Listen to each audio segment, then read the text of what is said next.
अच्छा भाई खैर।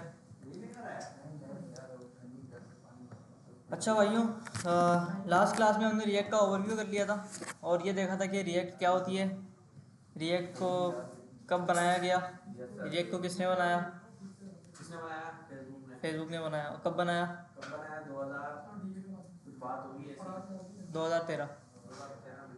ठीक है। अच्छा, और थोड़ा सा हमने देखा था कि रिएक्ट के जो कॉम्पिटिटिव है मार्केट के अंदर, जैसे एंगुलर हो गया, व्यू जेस हो गया, ये देखा था ना हमने। एंगुलर और व्यू के मुकाबले में रिएक्ट किया है। नहीं, एंगुलर नहीं पढ़ेंगे, एंगुलर पहले पढ़ाते थे, चला नहीं अब नहीं पढ़ाते, क्यों सर? रिएक्ट पुरानी हो गई ना। एंगुलर का अल्टरनेट बिल्कुल एंगुलर अल्टरनेट कौन सा है? रिएक्ट जो सेम काम एंगुलर वाला करता है, बिल्कुल सेम काम, बल्कि उससे भी अच्छा करता है। हाँ स्केलेबल है ना रिएक्ट। हमने देखा था ना कि एंगुलर के अंदर क्या हो रहा था, वो पेज रिफ्रेश होता है, ये मसले होते हैं। रिएक्ट के अंदर आपका पेज रिलोड नहीं होता, एक ही पेज के ऊपर लगा रहता है। दोनों एक ही है। सर इंडस्ट्री में जैसे जॉब के हवाले से या जो भी जॉब के हवाले से तो अभी एंगुलर या रिएक्ट चल रही है, रिएक्ट चल रही है। एंगुलर पुराने प्रोजेक्ट के अंदर चलती है, नए वाले जो प्रोजेक्ट बन रहे हैं वो रिएक्ट पे बनते हैं सारे। सीएस और एससीएसएस काम एक ही करते हैं, डिजाइनिंग अलाइनिंग। हाँ। तो मैं ऐसा बोल रहा हूँ कि एंगुलर और रिएक्ट बिल्कुल काम एक ही करते हैं। काम एक ही करती है, दोनों का मकसद एक ही है, वेबसाइट बनाना, वेब एप्लीकेशन बनाना। नहीं, एक होता है ना बैकएंड का काम, यूआई वगैरह। फ्रंट एंड दोनों, बैक एंड कुछ भी नहीं है, दोनों फ्रंट एंड के ऊपर है।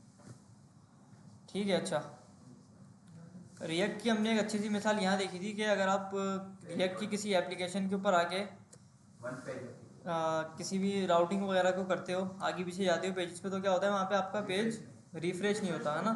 उसी पेज के अंदर राउटिंग आपकी होती रहती है, लेकिन आपका जो पेज है वो यहाँ पे रीलोड नहीं होता। कंटेंट से आगे और यूआरएल से उसी पेज के लिंक के आगे लिंक लगता है, उसी पेज के आगे लिंक लगता है, हट जाता है, चेंज होता है ना। और एक जो पिक्चर हमने यहाँ पे बनाई हुई है ना, वो भी एक ही बार लोड होती है, हर पेज पे बार बार लोड नहीं होती। सही है। इससे क्या होता है, हमारी जो ऐप होती है ना, उसकी जो परफॉर्मेंस होती है वो बहुत ज़्यादा अच्छी हो जाती है। ठीक है। अच्छा, अभी थोड़ा सा हम रिएक्ट को स्टार्ट करते हैं। रिएक्ट को बाकायदा स्टार्ट करने से पहले हम ये थोड़ा सा आर्टिकल देखते हैं। ठीक है।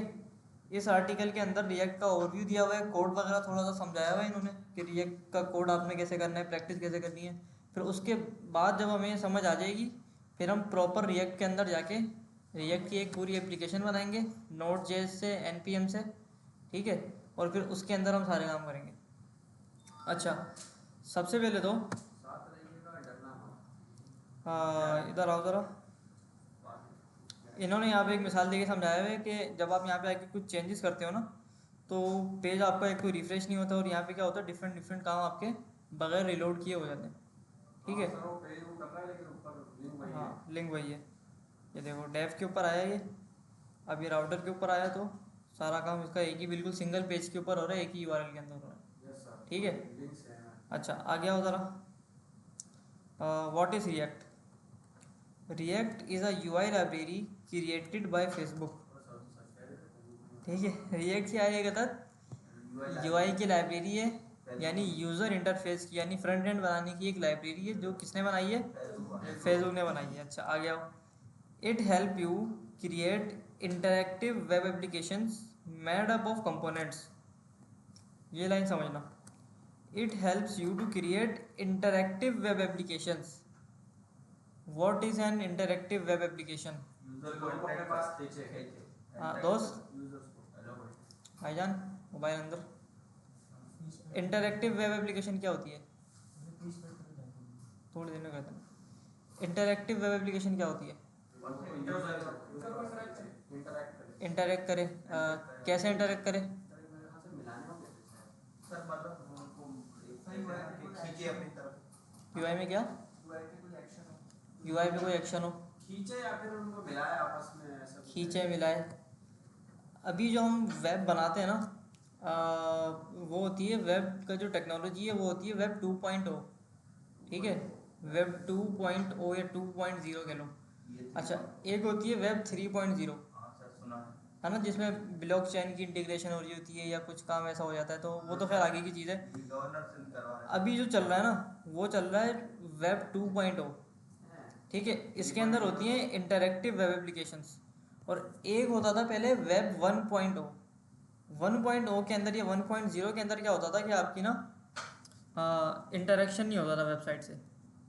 वो बस वेबसाइट आप देख सकते थे, ऊपर नीचे स्क्रॉल हो गया बस, उसमें कोई बटन नहीं होता था, कोई एक्शन नहीं होता। कोई एक्शन नहीं होता था, कोई इनपुट नहीं होता था, कोई इसके अंदर अगर आप देखो ना कोई जैसे बटन बना हुआ है, रीड कर सकते हैं जैसे आप न्यूज़पेपर रीड जैसे आप अखबार रीड कर रहे हो, यस सर। है ना, कोई पंफलेट हो गया, पंफलेट को रीड कर रहे हो, कोई रेस्टोरेंट का मेन्यू रीड कर रहे हो, तो वो होता था 1.0 के अंदर, 1.0 या 1.0 कुछ भी कह लो। दोनों और 2.0 के अंदर ये होता है कि आपकी इंटरैक्टिव। इंटरैक्टिव हो जाती है आपकी वेब एप्लीकेशन ना, मतलब 1.0 में सिर्फ रीड था। सिर्फ रीड था। अच्छा 2 में इंटरेक्टिव हो 2 गई। में बटन आप बना लो, एंकर टैग आप लगा लो, लिंक से इधर उधर चले जाओ आगे पीछे, जो भी एक्शन है परफॉर्म करा। जो भी एक्शन है कोई चीज़ परफॉर्म करा ऑर्डर लो। करनी है। हाँ अच्छा 3 पॉइंट में कंपोनेंट 3 पॉइंट को छोड़ो अभी। अच्छा, it help you to create interactive web applications. तो रिएक्ट क्या बनाती है भाई? इंटरैक्टिव इंटरैक्टिव वेब एप्लीकेशन बनाती है, जो क्या करती है आपकी सामने वाले यूज़र से इंटरैक्ट करती हैं।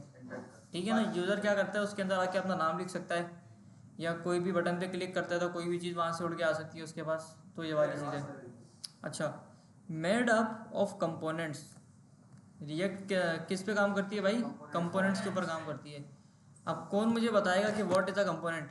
कंपोनेंट यानी छोटी-छोटी चीज़ें। छोटी छोटी चीज़ें हो गई, और कोई? अच्छा, एक चीज़ होती है हमारे पास पार्ट, और एक होता है कंपोनेंट। पार्ट में और कंपोनेंट में क्या डिफरेंस है? सर पार्ट एक हिस्सा होता है, कंपोनेंट के अंदर मल्टीपल हिस्से होते हैं। मल्टीपल हिस्से होते हैं। पार्ट वो होता है जो किसी भी चीज़ का हिस्सा हो, पार्ट हो। और कंपोनेंट क्या होता है फिर? कंपोनेंट उसके अंदर मल्टीपल पार्ट्स होते हैं। कंपोनेंट एक मशीन के लो, है ना, जो स्टैंड अलोन, जो अपने आप में एक कंप्लीट मशीन होती है। कंपोनेंट्स वायर है। जैसे अगर मैं क्या चीज़, सीपीयू हो गया। अच्छा, अब जैसे मैं आपको मिसाल दूँ, किसी पंखे की मिसाल लेते हैं। अब पंखे के अंदर क्या चीज़ होती है जो पंखे का पार्ट होती है, और क्या चीज़ होती है जो पंखे के अंदर एज अ कंपोनेंट लगी हुई होती है? पार्ट सर उसका एक हो गया, फैन हो गया, और कंपोनेंट जो उसके अंदर सिस्टम पूरा का पूरा। अच्छा, अब मुझे बताओ कि आप पंखे के अंदर से मैंने एक पंखे का पर निकाला, ठीक है, तो उसका एक अब वो पार्ट है या कंपोनेंट है? पार्ट है सर। पार्ट है। मैं उसको किसी और मशीन में लगा के इस्तेमाल कर सकता हूँ? नहीं पंखे का पर किस में लगता है? किसी और पंखे है सर? नहीं नहीं, पंखे के अलावा, नहीं, वो किसी और में। पंखे के अलावा किसी और मशीन में लग सकता है? नहीं लग सकता। अच्छा, तो वो क्या हो गया? पंखे का पार्ट हो गया। अच्छा, पंखे के अंदर एक आदत होती है मोटर। अब वो जो मोटर होती है, क्या मैं पंखे से निकाल के किसी और मशीन में इस्तेमाल कर सकता हूँ? बिल्कुल कर सकते हैं। उसके अंदर आप आगे एक पंखड़ी लगा दें और उसको हलीम के घोटे के तौर पे इस्तेमाल कर लें, है ना। अच्छा, अब पंखे के अंदर एक और चीज़ मैं बताऊँ आपको, या हमारे पास लगा हुआ है सामने प्रोजेक्टर। अब प्रोजेक्टर के अंदर ना क्या लगा हुआ है? एक तार लगा हुआ है, एक वायर दिख रहा है मुझे सबसे पहले तो। अब वायर इसका पार्ट है या कंपोनेंट है? कंपोनेंट है। कंपोनेंट है या फिर क्या पार्ट है? कंपोनेंट कैसे है? सब में लग जाएगा। अच्छा, इसके अंदर एक आधा लाइट लगी हुई है। ये इसका पार्ट है। अब जो प्रोजेक्टर की लाइट है, ये बड़ी वाली नहीं कह रहा मैं, ये जो ब्लू लाइट जल रही है, ये पार्ट है या कंपोनेंट है इसका? क्यों कंपोनेंट कैसे है? किसी और में भी लाइट निकाल के किसी और चीज़ पे लगा सकते हैं, है ना। जैसे कंपोनेंट की उर्दू में क्या डेफिनेशन? कंपोनेंट की उर्दू में डेफिनेशन यही है कि ऐसी चीज़ जो अपने आप में एक मशीन है और किसी दूसरी मशीन से निकाल के किसी तीसरी मशीन में लगा सकते हो आप। यानी पंखे के अंदर एक आप समझ लो कैपेसिटर होता है। कैपेसिटर एक कंपोनेंट है, वो आप उसमें से निकाल के बल्ब को भी लगा सकते हैं सर। बल्ब में भी लगा सकते हो, कहीं भी लगा दो, कुछ भी कर दो, है ना। तो ये वाली सारी चीज़ें, जैसे बचपन में होता था ना, रिमोट वाली गाड़ी होती है जो, उसके अंदर से मोटर निकाली है किसी ने, यस सर। है ना। तो मोटर एक कंपोनेंट होती है उसका, सही है। तो वो निकाल के मोटर उसके आगे पंखा वंखा लगा के कूलर वूलर बनाते हैं लोग, तो ठीक है ना। अच्छा, पूरा कंपोनेंट ही खोल दिया। If you are familiar with HTML, अगर आपको HTML आती है, हमें आती है HTML, सही है, you can think of components as fancy custom tags. अब यहाँ पे ना ये बता रहा है कि कंपोनेंट तो आपने देख लिया कि रियल लाइफ में क्या होता है कंपोनेंट। यहाँ पे बता रहा है कि रिएक्ट के अंदर कंपोनेंट किस चीज़ को बोलते हैं। रिएक्ट के अंदर कंपोनेंट आप समझ लो कि एक अदद ना किसी टैग को या किसी एलिमेंट को कह लो, और वो टैग या वो एलिमेंट आप खुद बनाते हो, ठीक है। मिसाल के तौर पे HTML के अंदर हमने 6 हेडिंग्स छोड़ी थी, H1 से लेके H6 तक। अब अगर मैं H7 करके या H8 करके कोई टैग लगा दूँ तो उसका क्या बिहेवियर होगा? कुछ भी नहीं होगा। कुछ भी नहीं होगा। डिफ की तरह होना चाहिए, डिफ की तरह होगा क्या पता, है ना। और या फिर अगर मैं, आपको याद होगा कि हमने ना जब हम हेडर बनाते हैं, नेम बार बनाते हैं, तो उसके अंदर हेडर का टैग लगाते हैं, है ना, हेडर का टैग लगाते हैं। तो जो हेडर का टैग लगाते हैं उसका बिहेवियर क्या होता है? कौन सा वाला बिहेवियर होता है? क्या वो खास किस्म का उसका बिहेवियर होता है हेडर के टैग का, कि नॉर्मल डिफ की तरह, स्पैन की तरह काम करता है वो? हाँ भाई, कौन बताएगा? हेडर का जो टैग हमने पढ़ा था HTML के अंदर, उसका बिहेवियर क्या होता है? वो सिर्फ हेडर के लिए मखसूस होता है, डिफ की तरह काम करता है। की तरह काम करता है जैसे। अच्छा, तो यहाँ पे यही बात बता रहे हैं कि भाई you can think of components as fancy custom tags, कि जैसे HTML के अंदर आप फैंसी टैग बनाते हो ना, अपने नाम का बना दिया या किसी भी नाम का टैग लगा दिया, उसका बिहेवियर डिफ वाला होता है लेकिन उसका नाम चेंज होता है।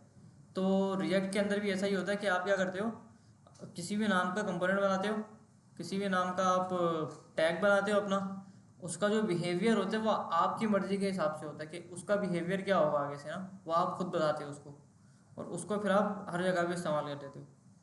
अच्छा, that's pretty much what they are, reusable bits of content and behaviour that can be put on a web page. ये बोल रहे हैं कि आप जो कंपोनेंट है वो बना के बार बार उसको एक ही कंपोनेंट बना दो और उसको हर जगह आप इस्तेमाल करते रहो, ठीक है ना, यूज़ आपका हर जगह होता है। अच्छा, फंक्शन की तरह। फंक्शन की तरह, a component is return as a plain JavaScript function. आ गई बात, कंपोनेंट को कैसे लिखा जाता है? एक अदर फंक्शन की तरह लिखा जाता है। जैसे जावास्क्रिप्ट के अंदर हम फंक्शन लिखते हैं, यस सर। फंक्शन का कीवर्ड लगाते हैं या एरो फंक्शन बनाते हैं, उसके अंदर पैरामीटर पास करते हैं, है ना। तो कंपोनेंट जो होता है ना रिएक्ट का, वो लिखा जाता है फंक्शन की तरह। कैसे लिखा जाता है भाई? फंक्शन की तरह लिखा जाता है। जैसा फंक्शन लिखते हो ना, उसके अंदर आपका सारा का सारा रिएक्ट का कोड लिखा जाता है। And this is real JavaScript here, not a template language. ये बोल रहे हैं कि जो आप फंक्शन के अंदर या उसके अंदर जो भी रिएक्ट का कोड लिखते हो ना, वो सारा का सारा आप जावास्क्रिप्ट के अंदर लिखते हो, ठीक है। वो कोई टेम्पलेट नहीं होता HTML का, कोई कुछ नहीं होता वो। अच्छा, react support a special syntax called JSX। React क्या करता है, जो HTML की हम फाइल बनाते हैं, index.html के नाम से बन गई, about.html के नाम से बन गई। अच्छा, CSS की बनाते हैं .css लगता है, जावास्क्रिप्ट में .js लगता है ना, SCSS के अंदर .scss लगता है। ऐसे ही जो हमारे पास रिएक्ट है ना, उसके अंदर .js भी लगा सकते हो और .jsx भी लगा सकते हो, ठीक है। दोनों का डिफरेंस देखते हैं हम थोड़ी देर में क्या होता है। रिएक्ट में जेएस भी लगा सकते हो, JSX भी लगा सकते हैं, ठीक है। JSX जो होता है वो स्पेशल सिंटैक्स होता है, रिएक्ट का स्पेशल फाइल होती है, ठीक है ना। वो आपको कुछ एक्स्ट्रा चीज़ आपको दे देती है, मतलब सजेशन कह लो या कुछ भी कह लो, ऑटो कंप्लीट वाली वो चीज़ देती है। अच्छा, हाँ, which looks a lot like HTML but it is turned into real JavaScript code by a compiler। ये बोल रहे हैं कि जो भी आप JSX का कोड लिखते हो ना, वो दिखता है HTML की तरह है। उसमें टैग्स जो होते हैं वो सारे HTML वाले ही होते हैं। डिव भी उसके अंदर लग जाता है रिएक्ट के अंदर, बटन भी बिल्कुल वैसे ही काम करता है, जैसे HTML में काम करता है ना बटन, वैसे ही रिएक्ट के अंदर भी काम करता है। लेकिन जो रिएक्ट के अंदर आप HTML लिखते हो ना, वो HTML नहीं होती, ठीक है ना। ये बात याद रखना, रिएक्ट के अंदर जो आप HTML लिखोगे वो HTML नहीं होती। रिएक्ट के अंदर जितना भी कोड होता है वो सारा जावास्क्रिप्ट के अंदर ही होता है और जावास्क्रिप्ट भी कहलाता है। दिखने में वो HTML लगता है लेकिन वो HTML होता नहीं है, वो होता है आपका JSX, ठीक है। अच्छा, but it is turn into real JavaScript code by compiler. ये बोल रहे हैं कि जो भी आप लिखते हो ना HTML, वो पूरा का पूरा जावास्क्रिप्ट में कन्वर्ट होता है और कन्वर्ट होकर आपको शो हो जाता है। अच्छा, A web page is made up of components laid out in a nested tree structure।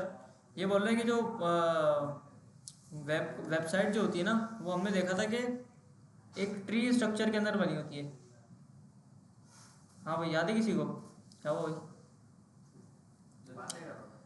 Website का जो हम कोड लिखते हैं वो आपने देखा होगा ट्री स्ट्रक्चर के अंदर लिखते हैं, यानी हेड का हेड लग गया, हेड के अंदर मेटा आता है ना, या बॉडी के टैग के अंदर डिव आता है, फिर डिव के अंदर आप H1 डालते हो या स्पैन डालते हो, टेबल डालते हो। तो एक सीक्वेंस के अंदर, एक ट्री स्ट्रक्चर के अंदर, जैसे दरख्तों में शाखें निकल रही होती है ना एक के अंदर से एक, वैसे हमारा सारा का सारा कोड भी बिल्कुल वैसे होता है कि एक के अंदर एक कोड, एक के अंदर एक कोड, एक के अंदर एक एलिमेंट, तो वो वाली सारी चीज़ें हैं। अच्छा भाई, आओ उधर आगे। It is not the only way to, ये बोल रहे व्यू जेस होती है, एंगुलर होती है, और इसके अल्टरनेटिव है रिएक्ट के, ठीक है, लेकिन अभी जो है वो रिएक्ट चल रही है मार्केट में। अच्छा, what should you know before learning react, क्या भाई रिएक्ट सीखने से पहले आपको क्या क्या चीज़ें आनी चाहिए। लर्निंग प्री रिक्विजिट्स क्या बोलते हैं इसको, इज़ बोरिंग। ये बोल रहे हैं कि जो चीज़ें आपको पहले से आनी चाहिए ना वो पढ़ना बोरिंग है। But react build upon idea from HTML and JavaScript. ये बोल रहे हैं बस HTML और जावास्क्रिप्ट आनी चाहिए आपको, ठीक है, रिएक्ट आपको फिर समझ आ जाएगी। अगर आपको HTML और जावास्क्रिप्ट आती है ना तो आपको रिएक्ट समझ आएगी, आप रेडी हो रिएक्ट पढ़ने के लिए। अच्छा, while I don't think it's important to run off and master HTML, ये बोल रहे अपनी बातें कर रहा है अभी आगे। अच्छा, आगे आओ जरा, हेलो वर्ल्ड, ठीक है, let's get hello world on the screen and then we will talk about what the code is doing. ये बोल रहे सबसे पहले हम ऐसा करते हैं कि रिएक्ट का हेलो वर्ल्ड बना लेते हैं एक, और हेलो वर्ल्ड बना के फिर हम कोड को समझेंगे, कोड के अंदर क्या बोल रहा है, ठीक है। अच्छा, ये वाली एक्सरसाइज मैं करवा रहा हूँ यहाँ पे, घर जाके आपने भी करनी है, ठीक है ना, एक एक कोड समझना है। जिसको जावास्क्रिप्ट के अंदर मसले हो रहे थे, समझ नहीं आ रही थी, वो रिएक्ट सही से पढ़ लेना, ठीक है, रिएक्ट पढ़ लोगे तो जावास्क्रिप्ट भी आपकी कवर हो जाएगी। और असाइनमेंट सबके चाहिए टाइम पे। अच्छा, start a blank project on code sandbox, go here. ये बोल रहा है कि एम्प्टी प्रोजेक्ट आप बना लो प्रैक्टिस के लिए, इस लिंक के ऊपर जाओ सबसे पहले ना, ठीक है। VS कोड में करेंगे, लेकिन अभी के लिए ये वाली थ्योरी पढ़ लो जी। क्यों असाइनमेंट नहीं दूंगा मुश्किल ज़्यादा, बना लेना, बन जाएंगे। मैं क्या करूँ भाई,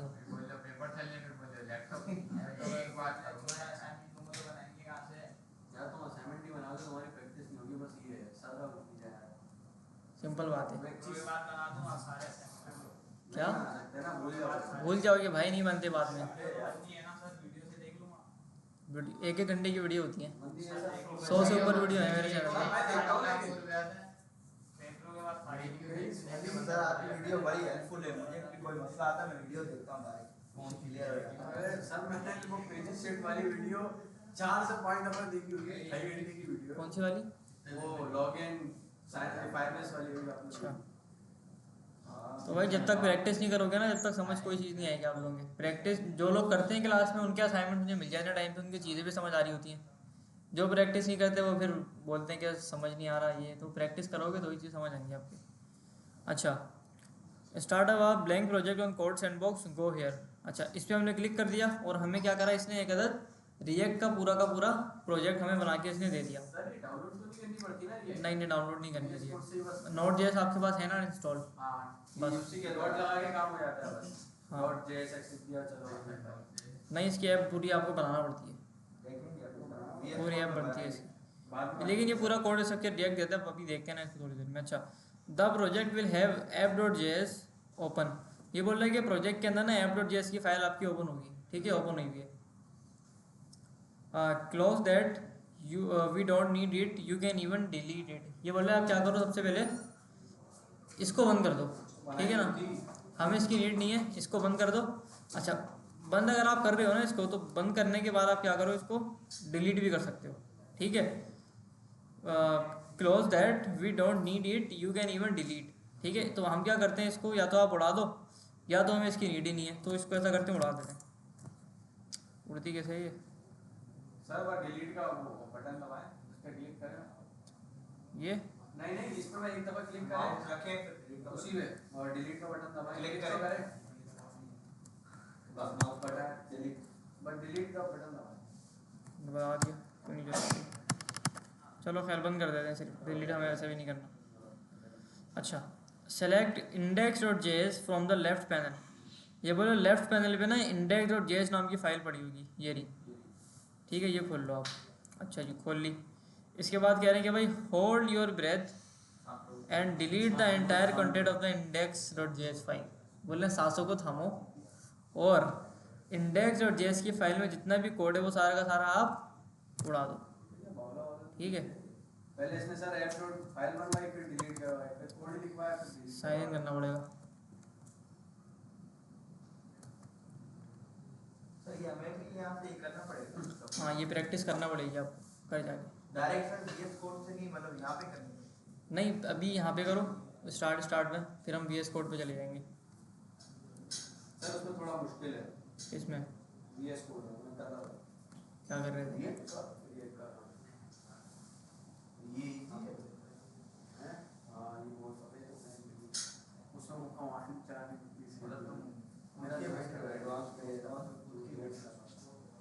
अच्छा, तो इसने हमें क्या बोला था कि भाई आप क्या करो, app.js की फाइल को डिलीट भी कर सकते हो, Yes, sir। जो कि हो नहीं रही है डिलीट हो जाए भाई, जी। डिलीट कर दिया भाई। ठीक है, अच्छा index.js की फाइल का इसने बोला कि सांस रोको और सारा का सारा कोड उड़ा दो। अच्छा जी, उड़ा दिया। उड़ाने के बाद ये कह रहा है कि भाई टाइप इन दिस कोड, ये बोल रहे हैं आप उस फाइल के अंदर ना ये वाला कोड आप लिख दो। ठीक है, ये वाला कोड आप क्या करो, एज इट इज़ यहाँ पे आके लिखना स्टार्ट कर दो। तो इसको कॉपी करते हैं और यहाँ पे आके इसको पेस्ट कर देते हैं। लिखने का बोल रहा है, आप कॉपी पेस्ट कर रहे हैं। लेकिन ये मैंने कॉपी पेस्ट किया है, जब आप लोग करोगे ना, आप लोग इसको हाथ से लिखना। ठीक है, Yes, sir, okay, okay। आप लोग क्या करोगे, इसको हाथ से लिखोगे। ताकि practice हो जाए। अच्छा, now before we move on, अब हम ज़रा आगे बढ़ते हैं। यहाँ तक क्लियर है सबको रिएक्ट का, जितना भी हमने कोड किया है? Did you copy paste the code above और यू टाइप इट इन? ये बोल रहा है कि आपने ये कॉपी पेस्ट किया या हाथ से लिखा है? बोल भी रहा है। ठीक है, ये बोल रहा है हमसे, because it's important to actually type this stuff in. ये बोल रहा है आपको ना ये कॉपी नहीं करना, आपको ये टाइप करना है हाथ से, और एक बार नहीं 2-3 बार टाइप करना है, ताकि आपको ना ये प्रैक्टिस हो जाए कि रिएक्ट का कोड लिखना कैसे है। बैठ जा सर, दिमाग इसके में। लिंक देना व्हाट्सएप पे शेयर कर दीजिए। अच्छा, typing it drills the concept and the syntax into your brain, कि भाई टाइपिंग से क्या होगा, आपके ब्रेन के अंदर कॉन्सेप्ट और सिंटैक्स आपको समझ आएगा सारा। If you just copy paste the knowledge won't stick and you will be stuck starting at a blank screen like how does that import thing work again, और ये वो चीज़ें। ये बोल रहे हैं अगर आपने इसको हाथ से नहीं लिखा ना, कॉपी पेस्ट कर दिया ना, तो अभी तो चल जाएगा, लेकिन आगे आके आप फंस जाओगे कि भाई ये इम्पोर्ट का कोड क्यों लिखा है और ये सारा का सारा काम क्या कर रहा है। तो ये वाली सारी चीज़ें। अच्छा, आओ नीचे। All right, let's talk about how this code works. अब थोड़ा सा इस पर बात करते हैं कि भाई ये वाला कोड हमारा काम किस तरह से कर रहा है। अब यहाँ से समझते हैं। सबसे पहले इसने क्या किया हुआ है, इम्पोर्ट किया हुआ है। इसने बोला है कि रिएक्ट को इम्पोर्ट करो। आप किसको इम्पोर्ट करो भाई, रिएक्ट को इम्पोर्ट क्यों। अच्छा, इसको मैं बंद करता हूँ सबसे पहले। कहीं से एक्सपोर्ट तो करा नहीं है हमने। रिएक्ट को इम्पोर्ट करो, कहाँ से इम्पोर्ट करो रिएक्ट को, रिएक्ट से इम्पोर्ट करो। अब ये जो रिएक्ट इसने लिखा है ना, इम्पोर्ट रिएक्ट फ्रॉम रिएक्ट, यहाँ पे तो हम लिंक लगा देते फायरबेस का, है ना। अब मसला ये, तो अभी इसको समझते थोड़ा सा। अच्छा, दूसरी लाइन में बात कर रहा है कि import React DOM from React DOM. ये बोल रहे हैं रिएक्ट डॉम के नाम से एक चीज़ पड़ी होगी आपके पास, वहाँ से आप क्या इम्पोर्ट करो, रिएक्ट डॉम को इम्पोर्ट करो। अब यहाँ पे जो इम्पोर्ट लगा हुआ है ना जावा स्क्रिप्ट के अंदर, हम क्या कर रहे थे कि import something from Firebase, Firebase का पूरा लिंक लग रहा था, है ना, या किसी दूसरी फाइल से इम्पोर्ट कर रहे थे। अब रिएक्ट के अंदर या नोड जेएस का कोई भी प्रोजेक्ट हम बना दें, रिएक्ट जो है ना बेसिकली नोड जेएस से बनती है। रिएक्ट का जो प्रोजेक्ट है वो किससे बनता है भाई, नोड जेएस से बनता है, एनपीएम से बनता है। अच्छा, तो अब ये जो रिएक्ट आ रहा है ना यहाँ से, ये वाला जो रिएक्ट आ रहा है, ये उठ के आ रहा है रिएक्ट से। अब ये जो रिएक्ट जो है ना, ये हमने अपने प्रोजेक्ट के अंदर, जो हमारा रिएक्ट का प्रोजेक्ट था उसके अंदर इंस्टॉल करी है। ऑटोमेटिकली करता है रिएक्ट। रिएक्ट की आप जब ऐप बनाते हो ना, तो रिएक्ट आपको कुछ बेसिक चीज़ें खुद ब खुद इंस्टॉल करके पहले से देता है। समझ आ रही है बात। एनपीएम से, एनपीएम मतलब नोड पैकेज मैनेजर, वहाँ पे आपको पूरा पैकेज मैनेजर होता है। आपको जो भी लाइब्रेरी या जो भी चीज़ आपको इंस्टॉल करनी है ना, आप बस कमांड चलाते हो npm इंस्टॉल दिस, तो वो सारी की सारी चीज़ आपको इंस्टॉल कर देता है। और जब आपको वो चीज़ इंपोर्ट करनी होती है तो डायरेक्ट आप कहाँ से वहीं से उठाते हो चीज़। ठीक है, तो रिएक्ट जो थी हमारे पास पहले से इंस्टॉल हुई थी हमारे प्रोजेक्ट के अंदर, और रिएक्ट डॉम ये भी हमारे प्रोजेक्ट के अंदर पहले से इंस्टॉल हुआ था। अच्छा, आओ ज़रा आगे। 2 लाइनें समझ आ गई सबके। जब हम रिएक्ट का कोड करेंगे तो और अच्छे समझ आ जाएगा। यानी कि सर बस ये जब ये की फाइल बनाते हैं ऑटोमेटिकली वो बना हुआ होता है, बस हमें ये इंपोर्ट करना पड़ता है। इंपोर्ट करना पड़ता है बस। अच्छा, फंक्शन बनाया हुआ है इसने किस नाम से, हाई के नाम से। ये फंक्शन जो हमने बनाया हुआ है, ये इससे सब फेमिलियर हो, सबको पता है फंक्शन कैसे लिखना है। अच्छा, फंक्शन क्या कर रहा है, ये रिटर्न कर रहा है। क्या कर रहा है ये? रिटर्न कर रहा है। क्या रिटर्न कर रहा है ये? डिव रिटर्न कर रहा है। डिव के अलावा ये पूरा का पूरा एक अदद कंपोनेंट या एलिमेंट रिटर्न कर रहा है। डिव या कोई HTML रिटर्न कर रहा है मिसाल के तौर पर। ये क्या रिटर्न कर रहा है भाई? ये HTML रिटर्न कर रहा है। अच्छा, लेकिन आपने देखा होगा कि ये HTML जो है ना, जो हम जावास्क्रिप्ट के अंदर लिख रहे थे, वहाँ पे हम ऐसे करके लिख रहे थे ना, HTML ऐसे करके लिख रहे थे, ठीक है। तो ये जो कोड इसने दिया है ना हमें, ये HTML नहीं है। सबसे पहले तो ये है JSX। क्या है भाई? ये JSX है। JSX मैंने बता दिया क्या होती है, होगा कुछ। J से जावास्क्रिप्ट, X का मतलब होता है XML, ठीक है। XML एक फॉर्मेट होता है HTML का जैसा। अच्छा, तो ये आ गया आपका JSX पूरा। इसने यहाँ पे फंक्शन बनाया और फंक्शन के अंदर आके इसने इसको रिटर्न कर दिया। इसके बाद इसने बोला कि भाई React DOM dot render, React DOM से आप क्या करो? रेंडर करो। किसको रेंडर करो? हाई का पूरा इसने फंक्शन बना दिया है ना। इसने बोला जो हाई का फंक्शन मैंने आपको दिया था ना, उसको अगर आप गौर से देखो तो इसने क्या करा है? एक अदद एलिमेंट की तरह रिटर्न किया है। कैसे रिटर्न किया है? कैसे इसने यूज़ किया इसको? एक टैग बना दिया इसने इसका, सही है। अच्छा, ये जो टैग है ये बिल्कुल सेल्फ क्लोजिंग टैग है, इसका कोई क्लोजिंग एलिमेंट भी नहीं है। जैसे IMG का और इनपुट का टैग हम लगाते हैं ना, उसके लास्ट में स्लैश लगता है, वैसा ही उसने टैग एक बनाया है। तो हाई नाम का इसने टैग बना दिया। ये पूरा जो लिखा है ना, ये दिस इज अ कंपोनेंट। क्या है भाई? ये कंपोनेंट है। ये रिएक्ट का एक अदद कंपोनेंट है। अच्छा, ये कंपोनेंट जब बन गया तो ये कंपोनेंट क्या रिटर्न कर रहा है? एक अदद XML रिटर्न कर रहा है या JSX रिटर्न कर रहा है, डिव रिटर्न कर रहा है। और जब हमने क्या करा कि इसको रिएक्ट के जरिए रेंडर किया, रेंडर कहाँ पे करा? यहाँ पे रेंडर किया। अच्छा, ये जो है ना, ये फाइल एक ही बार बनती है बस। हर बार आपको ये बार बार लिखने की नीड नहीं है। जो लास्ट लाइन जो लिखी है ना, मुझे पता है थोड़ी सी मुश्किल लग रही है ये पढ़ने में, लेकिन ये लाइन आपको रिएक्ट लिख के देता है पहले से, ठीक है। तो ये सारा का सारा इसने क्या करा? एक फंक्शन बनाया और उसने क्या किया? रिएक्ट के जरिए उसको UI के ऊपर रेंडर करा दिया। अच्छा, इसको सेव करते हैं और सेव करके ना ज़रा इसका आउटपुट देखते हैं कि आउटपुट क्या आ रहा है। अब आउटपुट कहाँ से आता है इसमें?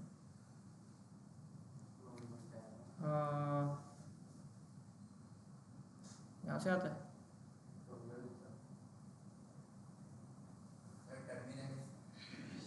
कहाँ है टर्मिनल? Open preview. सही है, ये लोड कर रहा है। लोड किया इसने। इतना काम मिल गया। क्या हुआ भाई? React DOM dot default render is not a function. भाईजान, ये लिखा था ये कोड।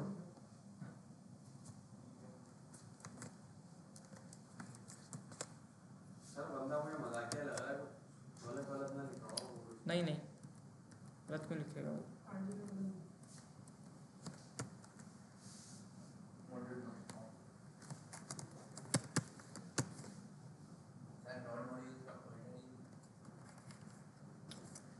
नॉर्मल लिखा गया, फोल्डर ही नहीं है। अरे हाँ, तुम सही कह रहे हो, उसको उड़ाते हैं यहाँ से और दोबारा से इधर आते हैं। गो हियर पे आ गए।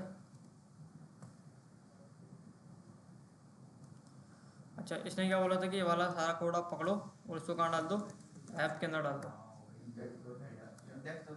इंडेक्स के अंदर डाल दो, ठीक है। ये कोड इसने लिखा हुआ है सबसे पहले तो।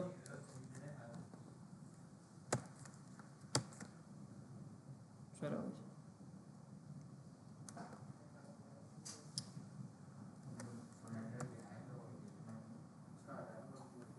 क्या मसला है भाई से?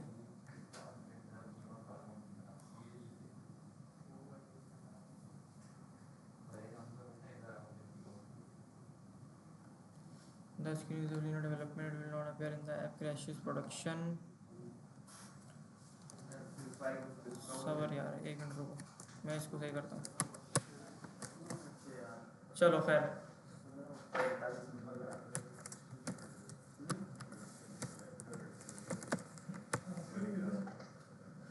अच्छा यहाँ देखो भाइयों, इधर आ जाओ। इधर आके सबसे पहले तो हमने एक अदद जो इसने हमें कोड दिया था ना, वो हाथ से लिख लेते हैं पहले तो। ये फंक्शन इसने दिया था ना हमें, ये फंक्शन हम यहाँ वाला लेते हैं। ये आ गया ये वाला कोड। नहीं, ये रिएक्ट आपको पहले से बना के देगा। ठीक है, प्रैक्टिस के लिए अभी लिख लेना अपने हाथ से, लेकिन जब रिएक्ट की ऐप बनाएंगे ना हम लोग, अभी बनाते हैं थोड़ी देर में, तो उसके अंदर ये सारा का सारा कोड आपको मिलता है। सही है, अच्छा ये हो गया। और हाई का इसने फंक्शन क्या किया था यहाँ पे आके, कंपोनेंट के तौर पे इस्तेमाल किया था ना, ऐसे करके। सर ये कॉल करना नहीं कहते सर? किसको भाई? ये जो अभी आपने हाय लिखा है कहीं, ये वाला? हाँ, ये call नहीं नहीं, करना होना एक तरीके से। कॉल ऐसे नहीं होता ना, फंक्शन कॉल होता है ऐसे, इसको बोलते हैं कॉल करना, अच्छा, यहाँ पे भी ऐसे ही होता है। इसको कहते हैं कॉल करना, ठीक है। तो और ये इसने क्या करा है ये फिर तो? इसको कहते हैं रेंडर करवाना, शो करवाना, रेंडर करना यूआई। अच्छा, ये हाय को बोला शो करना है। हाई को शो करना, हाय को शो करेगा, पूरे हाय के फंक्शन को शो करेगा? हाई के अंदर जो भी कोड लिखा होगा ना यहाँ पे, वैसा। उसको ही शो करेगा आपका, ठीक है। अच्छा, तो इतना सबके समझ आ गया कि रिएक्ट असल में काम कैसे कर रहा है बिहाइंड द सीन, किस तरह से फंक्शंस बनेंगे और उन फंक्शंस को कैसे आपने शो कराना है, ठीक है। आओ आगे। Now before we move on, did you copy? भी तो पढ़ लिया हमने। The high component, right under the imports it is a function called high. This is really truly just a plain javascript function. ये बोल रहा है कि ये जो चीज़ है ना, ये पूरी क्या है, एक अदर जावास्क्रिप्ट का फंक्शन है। अच्छा, in fact everything in the file up to and including the word written is plain JS syntax, nothing React specific. ये बोल रहा है कि जितने भी कोड अभी यहाँ पे लिखा है ना आपने, import लिखा है या जो भी फंक्शन आपने बनाया हुआ है, ये सारा का सारा, ये सारी चीज़ें जावास्क्रिप्ट के अंदर भी होती हैं, ठीक है।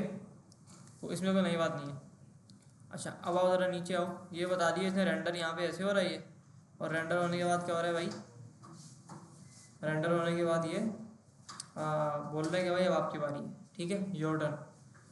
ये बोल रहा है now that you have a project in the place you can play around. ये कह रहा है कि आपके पास ना एक अदर रिएक्ट का प्रोजेक्ट आ गया इधर, और अब आप क्या कर सकते हो, इसके अंदर खेल सकते हो पूरा। कैसे खेल सकते हो? Make sure to actually try these exercises even if they seem really simple. ये बोल रहे हैं कि रिएक्ट के अंदर आपको ना जो अभी हमने रिएक्ट का कोड अपने लिखा है, जो भी लिखा है, तो उसके अंदर ना आपको ये वाली कुछ एक्सरसाइज इसने बताई है नीचे, वो आपको नीचे लिखनी है। और लिखने के बाद ही बोल रहा है कि भाई बावजूद इसके कि आपको सिंपल लग रही है देखने में ना, ये देखने में चीज़ें सिंपल है, लेकिन आपको लिखना पड़ेगी, प्रैक्टिस आपको करना पड़ेगी। अच्छा, even if you are 99% sure you know how to do it. ये बोल रहे हैं अगर आप 99% या 100% भी श्योर हो ना कि आप ये चीज़ लिख सकते हो, या आपको ये पहले से चीज़ आती है जो ये भी बताने लगा है, अगर आपको आती है ना पहले से, आपको जब भी लिखना पड़ेगा, ठीक है। Prove it to yourself by typing it out and seeing the working result. ये बोल रहा है इसको लिखोगे आप, और लिख के आप इसका रिजल्ट देखोगे, ठीक है। अच्छा, अब क्या लिखना है सबसे पहले? तो ये बोल रहा है कि change the text hello world to say hello your name. ये बोल रहा है कि हेलो वर्ल्ड जो आपने लिखा है ना सबसे पहले उधर, उसको चेंज करके अपना नाम लिखो, ठीक है। उसको चेंज करके क्या लिखो आप? अपना नाम लिखो। आओ ज़रा, कहाँ लिखा था हमने? ये आ गया हेलो वर्ल्ड। यहाँ मैं लिखता हूँ हेलो SMIT। सर वो भी लाएंगे ब्रैकेट्स, कौन से वाले ब्रैकेट आ गए ना? मगर मुझको ये ना डिफ के अंदर लिखा है ना भाई। अच्छा, आगे बात कर रहा है कि भाई bold your name by wrapping in a strong tag. ये बोल रहा है कि आपने जो अपना नाम लिखा है ना, उसको आप क्या करो? बोल्ड करो सबसे पहले। तो बोल्ड कैसे करोगे आप? स्ट्रॉन्ग का टैग लगा के बोल्ड करोगे। हाँ भाई, क्या करूँ बताओ? SMIT को स्ट्रॉन्ग कर दो। SMIT को स्ट्रॉन्ग कर दूँ? स्ट्रॉन्ग टैग पर स्ट्रॉन्ग, फिर सर स्ट्रॉन्ग का टैग बनाए ना। अच्छा, इसको मैं नीचे लेके आता हूँ सबसे पहले। सर बनाए स्ट्रॉन्ग का टैग, क्लोज ओपनिंग और क्लोजिंग टैग। स्ट्रॉन्ग का टैग लगाया, और इधर SMIT लिखे, SMIT लिख दें। एक्सप्लेनेटर साइन। चलो चलिए भाई। अच्छा, आगे क्या बोल रहा है ये? Inside the div and under your name. ये बोल रहे डिव के अंदर और अपने नाम के नीचे, अपने नाम के बाद add some other HTML elements. कि HTML के आप क्या करो? कुछ और एलिमेंट्स को भी ऐड करो। Headings, order and unordered list etc get a feel how it works. ये बोल रहे कि आप ऑर्डर लिस्ट ऐड करो, अनऑर्डर लिस्ट ऐड करो, हेडिंग्स ऐड करो इसके अंदर, और फील करो कि ये काम कैसे करता है, ठीक है। तो डिव के अंदर में आ गया, और डिव के अंदर आगे मैंने बोला कि भाई सबसे पहले तो आप क्या करोगे भाई, इधर आके एक अदद H1 बनाओगे और इसको बोलोगे भाई आई एम हेडिंग 1, लग गया H1। Yes sir. अच्छा, उसके बाद ये बोल रहा है कि लिस्ट भी लगा दो एक, तो हम लगाते हैं के अंदर यूएल लगाते हैं, और यूएल के बाद क्या होता है इसके अंदर एल आई होता है, एल आई के अंदर हम काउंटिंग लिखते हैं।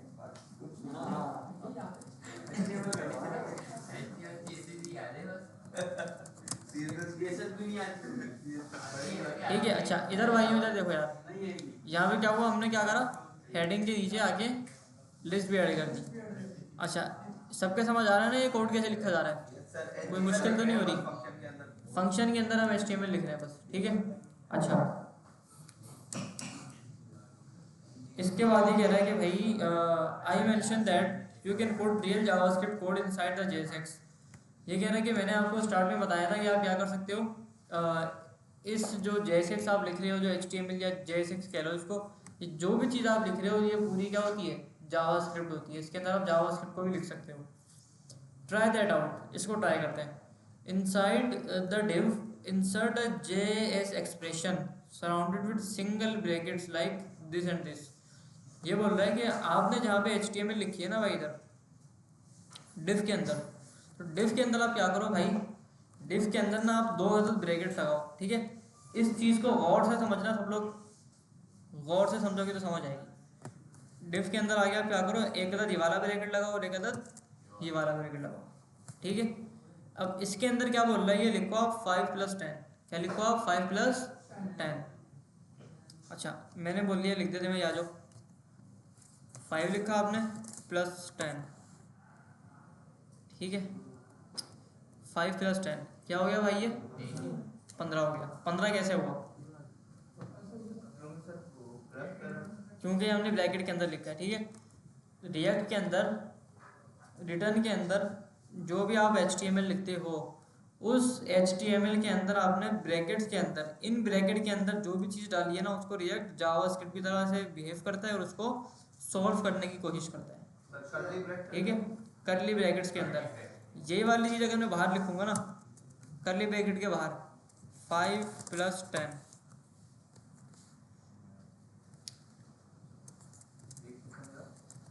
एक मिनट यार, 5 + 10, ठीक है। इसने क्या किया, 5 + 10 एज इट इज़ यहाँ पे प्रिंट कर लिया। हाँ, प्लस नहीं किया इसने।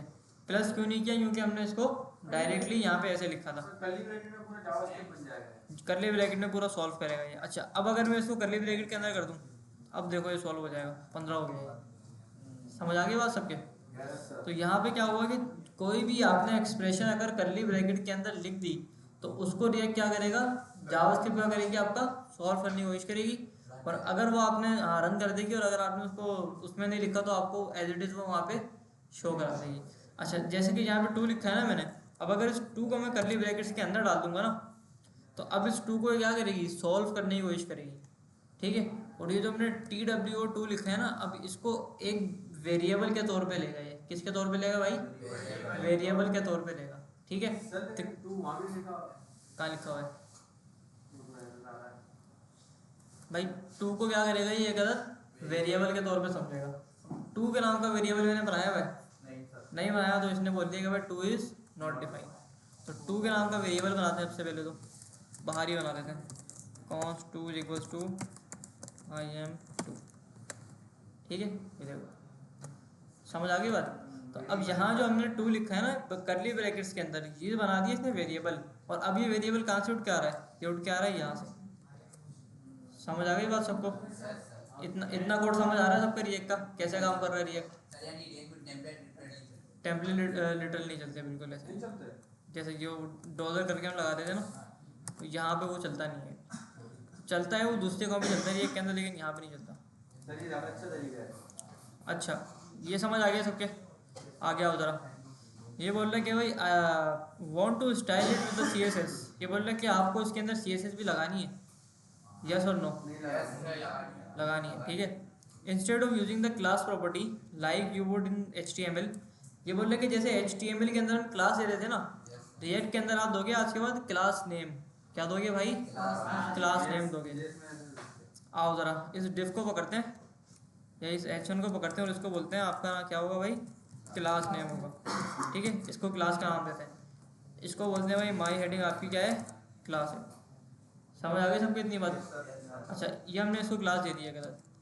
क्लास देने के बाद ये कह रहा है कि भाई then create a file index dot C S S, या कोई भी डॉट सी एस एस के नाम से आप क्या करो, यहाँ पे आके एक गलत फाइल बना दो। अच्छा, जितना भी काम हो रहा है ना हमारा, वो एस आर सी के फोल्डर के अंदर हो रहा है। एस आर सी के फोल्डर के बाहर रिएक्ट के अंदर कोई काम नहीं करते हम, काम होता भी नहीं है। ठीक है, एस आर सी के फोल्डर के अंदर इसने बोला style dot C S S की एक फाइल होगी, उसको बना दो। बना दी भाई, चलो। अच्छा, ये सी एस एस की फाइल आ गई, ये इंडेक्स की फाइल आ गई, इसी हमारे काम करनी है तो इसको उड़ा देते हैं। अच्छा, एक क्या है हमारे पास, सी एस एस की फाइल है और एक हमारे पास जावास्क्रिप्ट की फाइल है। ठीक है, अब अगर इधर आए तो इधर आके बोल रहा है कि भाई with the styles and add the line import index dot C S S to the top of the index dot J S. Yup, you can import C S S into JavaScript. जैसे HTML के अंदर हम link का tag लगाते थे CSS import करने के लिए, रिएक्ट के अंदर वो लिंक का टैग नहीं लगता। ठीक है, क्योंकि रिएक्ट के अंदर HTML की फाइल ही नहीं होती। तो अब वो कैसे इस्तेमाल होगा भाई, वो इस्तेमाल होगा आपका इंपोर्ट करके। जैसे आप फायर बेस को इंपोर्ट करते थे, फंक्शंस को इंपोर्ट करते थे दूसरी फाइल से, तो यहाँ पे आगे क्या करोगे, आप बोलोगे इंपोर्ट, और इंपोर्ट करके आप पूरा का पूरा फाइल का यहाँ पे पाथ दे दोगे। जहाँ पे आपकी फाइल पड़ी है ना, वो आप पूरी की पूरी फाइल इसको यहाँ पे आके प्रोवाइड कर दोगे। तो क्या करेगा ये, वो टेलविंड सी एस एस हो जाती है इसमें। नॉर्मल सी एस एस के लिए आपको फाइल अलग बनाना पड़ेगी। ठीक है, अच्छा, तो हमारी जो फाइल पड़ी है वो बिल्कुल इसके बराबर में पड़ी है, ऐसा ही है। तो dot slash style dot C S S, हाँ, डायरेक्ट फाइल का नाम लिख दो। अब यहाँ पे क्या होगा कि ये जो जावास्क्रिप्ट की फाइल है ना, ये हमारी कनेक्ट हो जाएगी किससे, सी एस एस से कनेक्ट हो जाएगी। अब जो भी सी एस एस में यहाँ पे आके लिखूँगा, वो सारी के सारी सी एस एस क्या होगी भाई, मेरी रेंडर होगी यहाँ पे। अच्छा, styles dot C S S, ठीक है। अच्छा, तो क्लास दे दें सबसे पहले। यहाँ मैंने इसको क्लास दी हुई है माई हेडिंग के नाम की, इसको ज़रा वहाँ लेके आते हैं। अच्छा, क्लास का सिलेक्टर पता क्या होता है, डॉट, क्लास का नाम हो गया। ठीक है, अच्छा, अब यहाँ पे आके मैं बोलता हूँ भाई जो कलर होगा आपका क्या होगा, रेड होगा कलर। ठीक है, लग गई सी एस एस। कोई मुश्किल है इसमें किसी को, रिएक्ट समझ आ रही है सबके, कंपोनेंट कैसे बनाना है, जावास्क्रिप्ट कैसे रेंडर करनी है। अच्छा, थोड़ा सा और करते हैं। जैसे यूनिवर्सल सेलेक्टर हम लगाते थे, इसके अंदर भी लगता है वो, क्योंकि सी एस एस है ना, सी एस एस में सब काम हो जाएंगे। अच्छा, फॉन्ट फैमिली सैन सेरिफ, ठीक है, लग गई, चेंज हो गई फॉन्ट फैमिली। अच्छा, टेक्स्ट ट्रांसफॉर्म अपर केस हो गया, सब अपर केस के अंदर। अच्छा, कलर चेंज करते हैं। मैंने बोला भाई कलर इसका आप कर दो, सबसे पहले तो ब्लू कलर कर दो सबका। ठीक है, ब्लू कलर हो गया सबका। कोई मसला इसमें किसी को नहीं है? अच्छा जी, कौन सा वाला, ये वाला? देखो, सी एस एस की फाइल बनाई आपने और उसको आपने यहाँ पे आके बस इंपोर्ट कर लिया, लिंक का टैग भी लगता है इसमें। कौन सा कोड गिट पे डालना है? नहीं नहीं, ये कोड गिटहब पे नहीं डालना है अभी, ये कोड हमें अभी नीड नहीं है, ऑनलाइन हम काम कर रहे हैं, अभी तो ऑनलाइन करना है इसमें काम ना। VS कोड में ये करेंगे सर। हाँ, ठीक है, ये समझ आ गया सबके? हाँ, उधर आगे that's webpack working it's magic behind the scene. ये बोल रहा है भाई ये मैजिक वैजिक कुछ होता है इसके अंदर ना, बैक के ऊपर जो सी एस एस को ये ऑलरेडी जावास्क्रिप्ट पे कनेक्ट करता है, और कनेक्ट करके सारी की सारी स्टाइलिंग आप यहाँ पे आके दे सकते हो। ठीक है, अच्छा, यहाँ पे ना एक चीज़ और होती है कि भाई जैसे हाई का फंक्शन हमने बनाया ना यहाँ पे, ये फंक्शन आप किसी अलग फाइल के अंदर भी बना सकते हो, और अलग फाइल के अंदर बनाने के बाद आप इसको क्या कर सकते हो, इस फाइल के अंदर इंपोर्ट करके भी इस्तेमाल कर सकते हो। समझ आ गई बात?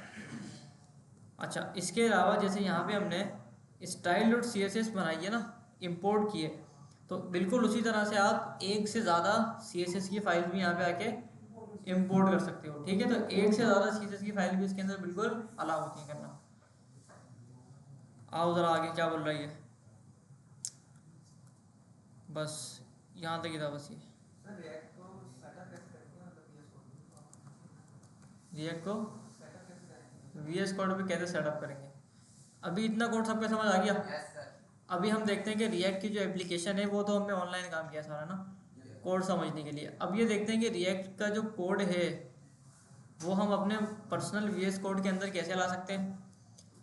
उस रिएक्ट की एप्लीकेशन को हेलो वर्ल्ड बनाने के बाद हम लाइव कैसे कर सकते हैं। और लाइव कैसे होती है, जैसे गिटहब के ऊपर गिटहब पेजेस के जरिए हम लाइव करते हैं ना, रिएक्ट की एप्लीकेशन ऐसे लाइव नहीं होती। उसकी बाकायदा पहले बिल्ड बनती है, बिल्ड बनने के बाद वो लाइव होती है। ठीक है, उसका एक प्रॉपर फोल्डर स्ट्रक्चर होता है, वो फोल्डर स्ट्रक्चर भी हम देखते हैं थोड़ी देर बना के। ठीक है, यहाँ तक अगर कोई सवाल है किसी का तो पूछ लो, वरना फिर आगे बढ़ते हैं। क्लियर है सबको? देख समझ आ रही है?